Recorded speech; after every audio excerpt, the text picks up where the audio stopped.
Super sport 600cc bike எடுத்து தேவையில்லாத பார்ட்ஸ்லாம் remove பண்ணிட்டு சைடில் ஒரு பக்கெட் மாட்டிட்டு நீங்க அண்ட் உங்க ஃப்ரெண்ட் 2 பேர் கிராண்ட் ஸ்டாண்ட் வந்துருங்க.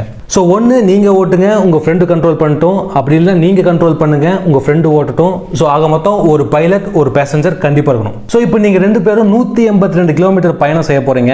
ஸோ இடையில கண்டிப்பா உங்க ஃப்ரெண்ட் அந்த இடத்துல பரப்பான், கண்டுக்காதீங்க. ஒன்ஸ் உங்க ஷோல்டர் டேப் பண்ண உடனே ரேஸ் ஸ்டார்ட் ஆயிரும். 0 to 100 கிலோமீட்டர்ஸை நீங்க 4 செகண்ட்ஸ்ல லான்ச் பண்ணணும். பிரேகில் நல்ல இறக்கம், சைடில் ஃபுல்லா வீடு இருக்கும்.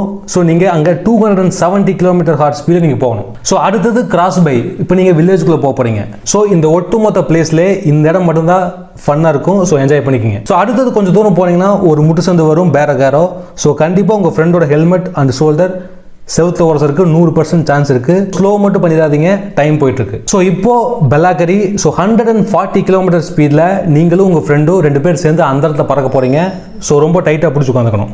ஸோ அடுத்தது அப்படியே கொஞ்சம் தூரம் போனீங்கன்னா இப்போ நீங்க மலையேற போறீங்க, ராம்சி. ஸோ இந்த இடத்துல எக்கச்சக்கமான ஹேர் பின் பென்ஸ், பிளைண்ட் கார்னர்ஸ்னு நிறைய இருக்கும். ஸோ உங்க ஃப்ரெண்ட் அங்கே எங்கேயும் மாற்றி மாற்றி பைக் கண்ட்ரோல் பண்ணும். ஸோ உங்கள் ஃப்ரெண்டு ஒரு வழி ஆயிடுவார். ஸோ அப்படியே கொஞ்சம் தூரம் கீழே வந்தீங்கன்னா வராண்டா அண்ட் பங்களோ. ஸோ ஹை ஸ்பீட்ஸில் இறக்கத்தில் கீழே வர போகிறீங்க. ஸோ கண்டிப்பாக பக்கத்துலேயே ஒரு 50 அடி பள்ளம் இருக்கும். ஸோ நீங்கள் முடிஞ்சளவு உங்களோட த்ராட்டில் ஸ்ட்ரெயிட்டாக வச்சுக்கணும். ஸோ அப்படியே கொஞ்சம் தூரம் கீழே வந்தீங்கன்னா ஹில்ஸ்பரி. ஒரு லேப் கம்ப்ளீட் ஆக போகுது. ஸோ ஒரு லேப் கம்ப்ளீட் ஆகும்போது பிட் ஸ்டாப்புக்கு வந்துருங்க. ஃபியூல் ஃபில் பண்ணதுக்கப்புறம் நானும் வேணா வண்டியில் இருக்கிறேன். ஸோ 3 பேர் சேர்ந்து ஒன்றா போகலாம். ரொம்ப ஃபன்னாக இருக்கும்.